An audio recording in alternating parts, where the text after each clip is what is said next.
Selon la Cour des comptes, hisser l'aide juridique au seuil de pauvreté coûterait près de 200 millions. La Cour des comptes a évalué l'impact financier de plusieurs propositions de loi qui veulent élargir l'accès des justiciables à l'aide juridique. Le scénario le plus généreux pourrait coûter 278 millions d'euros à l'État, mais des formules intermédiaires sont possibles.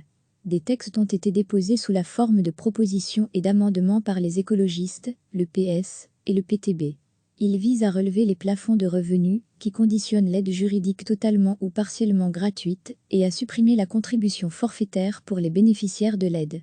L'objectif est de hisser les montants de revenus au niveau du seuil de pauvreté dans un contexte où les droits de greffe ont augmenté et où la TVA imposée sur les honoraires d'avocats a encore accru le coût d'une procédure judiciaire. Actuellement, le justiciable dont le revenu mensuel net est inférieur à 1 026 € s'il est isolé et 1 317 € si la charge de ménage a droit à la gratuité totale de l'assistance.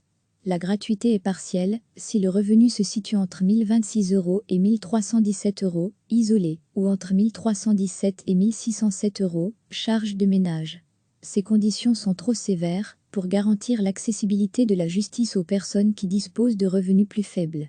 En effet, une grande partie de la population qui ne répond pas à ces conditions de moyens d'existence ne peut supporter le coût de plusieurs milliers d'euros que pèse un litige ayant des implications juridiques, explique le PS dans sa proposition.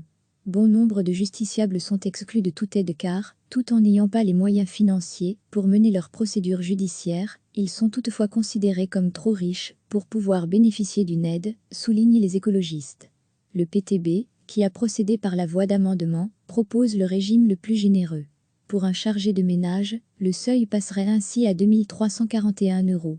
L'impact sur la dépense publique est estimé à 278,6 millions d'euros. L'impact de la proposition Écolo-Green est estimé à 209 millions d'euros et à 177 millions pour le PS. Le PS a classé son texte parmi ses propositions prioritaires en commission de la justice.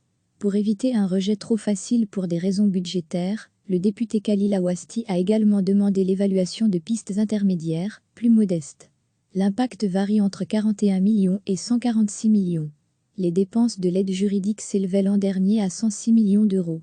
Ce poste a connu une augmentation en 2018, lorsque le point accordé aux avocats engagés dans ce système a été revalorisé à 75 €.